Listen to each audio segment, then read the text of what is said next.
ऐसा दिन जिसका इंतजार 500 सालों से किया जा रहा था, एक ऐसा दिन जिसके इंतजार में न जाने कितनी पीढ़ियां खत्म हो गई, एक ऐसा दिन जिसकी लड़ाई में न जाने कितने लोगों ने अपनी जान गंवा दी। एक पल के लिए, बस एक पल के लिए जरा सोच कर देखिए, 16वीं शताब्दी में भी ऐसे लोग थे जिनका सपना था कि वो अयोध्या में राम मंदिर देखें।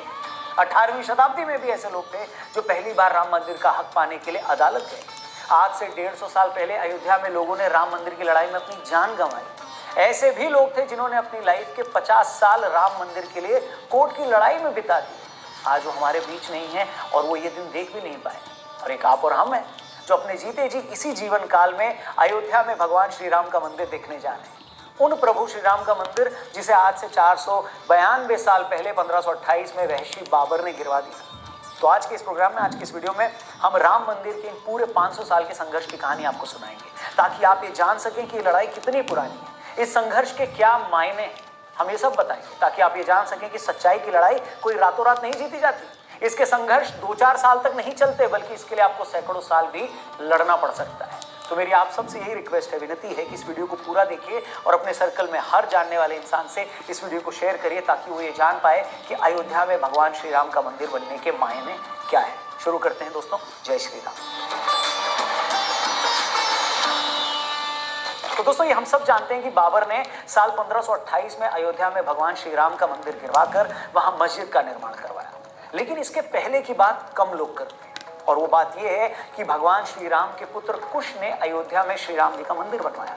अकेले अयोध्या में सीताराम के 3000 मंदिर थे। कहा जाता है कि 5वीं शताब्दी ईसा पूर्व इनमें से कई मंदिरों की हालत खराब होने लगी। उसी दौरान उज्जैन के राजा विक्रमादित्य अयोध्या आए और उन्होंने यहाँ के कई मंदिरों को फिर से ठीक करवाया।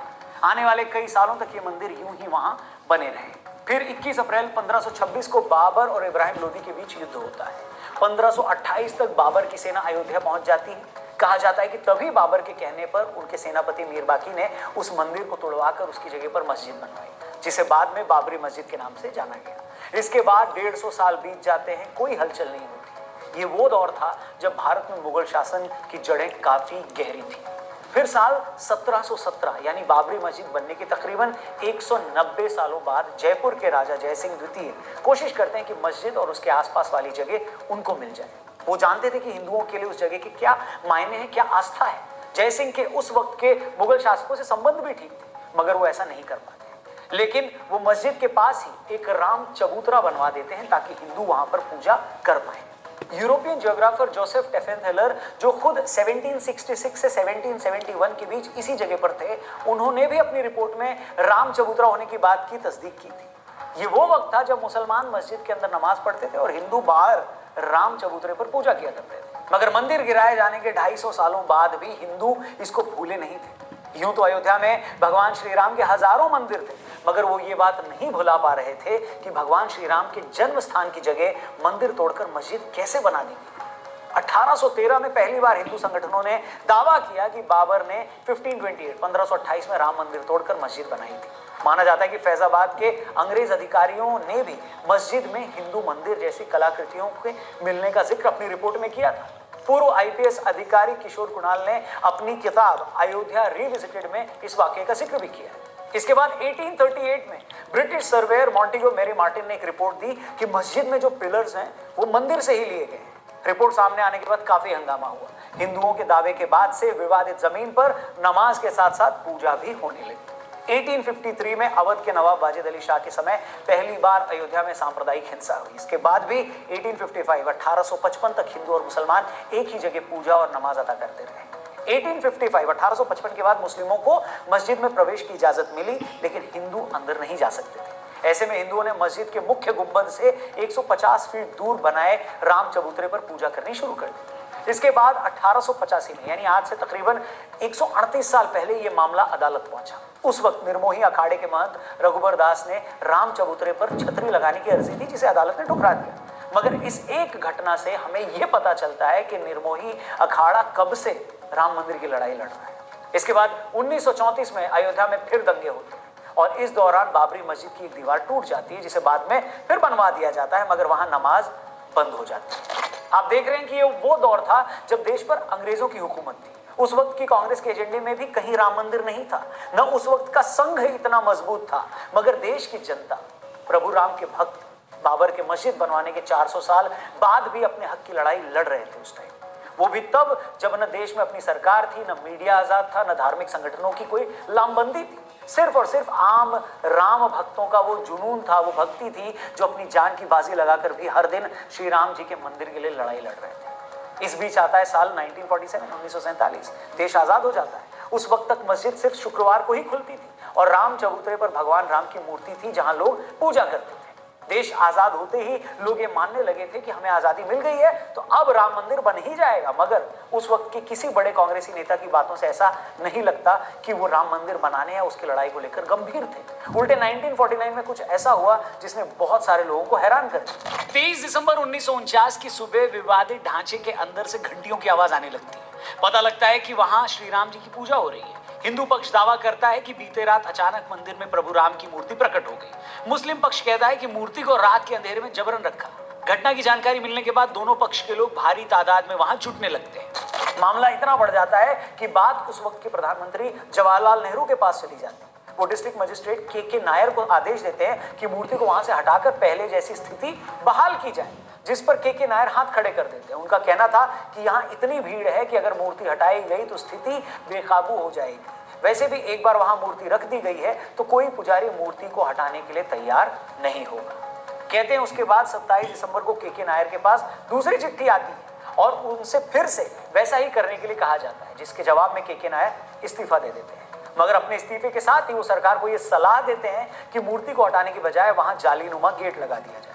कहते हैं नेहरू जी को ये बात पसंद आती है और वो ऐसा करने के लिए उन लोगों से कहते हैं और के नायर का इस्तीफा मंजूर नहीं करते। इसके बाद 1950 में हिंदू महासभा के वकील गोपाल विशारद ने फैजाबाद जिला अदालत में अर्जी दाखिल कर रामलला की मूर्ति की पूजा का अधिकार देने की मांग की। इसके बाद अगले 35 सालों तक हिंदू पक्ष और सुन्नी वक्फ बोर्ड अपने अपने तरीके से उस जगह को अपने हवाले करने का दावा अदालत में करते हैं, मगर कुछ होता नहीं। फिर 1980 में बीजेपी के सामने आने के बाद राम मंदिर आंदोलन को लेकर चीजें बदलने लगती हैं।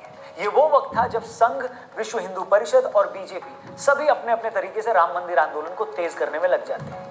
1984 में दिल्ली के विज्ञान भवन में एक कार्यक्रम करके ये लोग राम मंदिर के लिए सीतामढ़ी से अयोध्या तक रथ यात्रा निकालने का भी कार्यक्रम बनाते हैं, मगर 1984 में इंदिरा गांधी जी की हत्या के बाद ये कार्यक्रम टाल देते हैं। फिर आता है साल 1986। तब कुछ ऐसा होता है जिसके बाद राम मंदिर आंदोलन की पूरी दिशा ही बदल जाती है। आपको याद होगा शाबानो केस में जब सुप्रीम कोर्ट शाबानो के पति को उसे गुजारा भत्ता देने के लिए कहती है तो बहुत सारे मुस्लिम भड़क जाते हैं और उसे अपने मजहब के खिलाफ इस फैसले को मानते हैं। उस वक्त के प्रधानमंत्री राजीव गांधी मुसलमानों को खुश करने के लिए संसद में कानून लाकर सुप्रीम कोर्ट के उस फैसले को पलट देते हैं। राजीव गांधी जी के इस कदम से फिर हिंदू नाराज हो जाता है, वो इसे मुस्लिम तुष्टीकरण मानते हैं। इसके बाद राजीव गांधी जी हिंदुओं को खुश करने के लिए बाबरी मस्जिद का ताला खुलवाकर वहां पूजा अर्चना शुरू करवाते हैं। अब राजीव सरकार के इस फैसले से मुस्लिम नाराज हो जाते हैं और 6 फरवरी 1986 को मुस्लिम लीडर्स मिलते हैं और बाबरी मस्जिद एक्शन कमेटी बना देते हैं।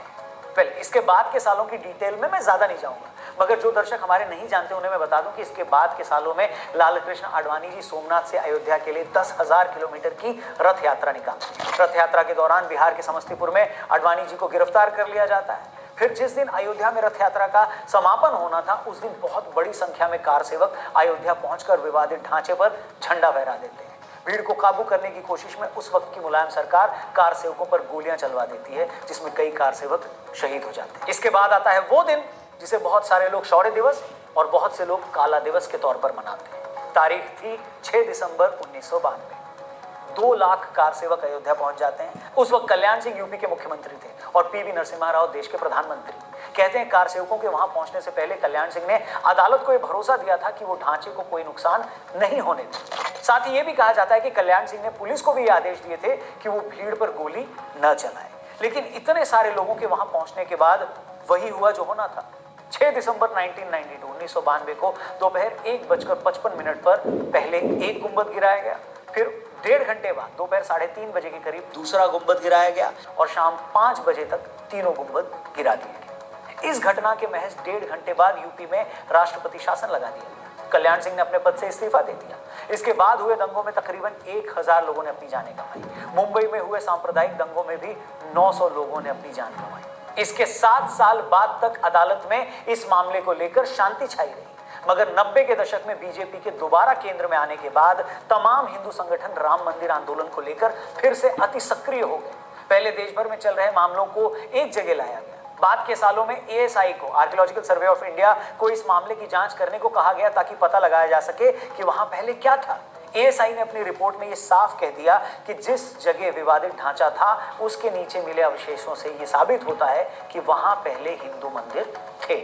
एएसआई की रिपोर्ट ऐसा पहला साइंटिफिक फैक्ट था जिसके बाद यह सच में साबित हो रहा था कि वहां हिंदू मंदिर ही था।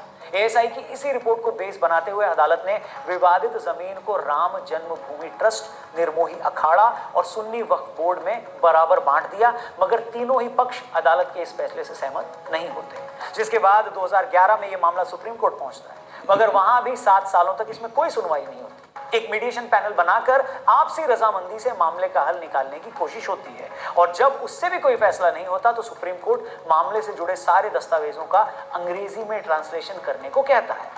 फिर अगस्त 2019 में मामले से जुड़े सभी पक्षों की सुनवाई पूरी हो जाती है और उसी साल 9 नवंबर 2019 में सुप्रीम कोर्ट ये फैसला सुनाती है कि विवादित जमीन राम जन्मभूमि ट्रस्ट को दे दी जाए। फिर उसके बाद 5 फरवरी 2020 ट्रस्ट का गठन होता है और मंदिर निर्माण शुरू होता है। दोस्तों, 1528 में राम मंदिर गिराने के 492 सालों बाद उसी अयोध्या में प्रभु श्री राम की जन्मभूमि पर फिर से उनके मंदिर का निर्माण होने वाला है। मैं जानता हूं ये सारी कहानी बहुत से लोगों के लिए लंबी हो गई होगी, हो सकता है बीच में बहुतों को लगा होगा कि वीडियो बंद कर दें, लेकिन यकीन मानिए दोस्तों, इस वीडियो को बनाने का सिर्फ और सिर्फ एक मकसद था कि हम सभी लोग राम मंदिर के संघर्ष की पूरी कहानी जान पाएं। हम ये जान पाएं कि सच्चाई की लड़ाई में संघर्ष सिर्फ साल 2 साल नहीं या एक आधी पीढ़ी का ही नहीं, बल्कि सैकड़ों सालों का होता है। वरना कितने लोगों को पता होगा कि जिन प्रभु राम के मंदिर को लेकर आज हम गदगद हैं, उन्हीं प्रभु श्री राम के मंदिर को लेकर आज से 250 साल पहले राजा जय सिंह भी परेशान थे। जिस राम मंदिर के लिए हम बेचैन हैं, प्रभु श्री राम के उसी मंदिर के लिए आज से पौने 200 साल पहले अयोध्या में हुए दंगों में लोगों ने अपनी जान गंवाई। जिस राम मंदिर के लिए हम इतने उत्सुक हैं, जिसकी कानूनी लड़ाई जीतकर हम इतने गदगद हैं, उसी राम मंदिर के लिए आज से 150 साल पहले 1885 में महंत रघुबर दास ने अदालत में पहली अर्जी लगाई थी। और आज जब प्रभु श्री राम का ये भव्य मंदिर बनकर तैयार है, तो हम ईश्वर से यही प्रार्थना करते हैं कि महंत रघुबर दास से लेकर अयोध्या के उन दंगों में मारे गए लोगों तक, गोधरा की ट्रेन में जिंदा जलाए गए संतों से लेकर भागलपुर, मुंबई और देश के किसी भी कोने में इस लड़ाई के लिए शहीद हुए तमाम भक्तों तक भी इस विजय का संदेश जरूर पहुंचाया जाए, ताकि वो भी ये जान सकें कि उनका बलिदान व्यर्थ नहीं गया, उनकी तपस्या जाया नहीं गई है। और आपसे भी मेरा यही अनुरोध है, रिक्वेस्ट है कि 22 जनवरी को जब आप अपने घर में भगवान श्री राम के नाम का एक दिया जलाएं, तो उन तमाम भक्तों को भी जरूर याद करें जिन्होंने इस सपने को सच करने में अपने जीवन की आहुति दी। बाकी अभी के लिए इतना ही। उम्मीद कर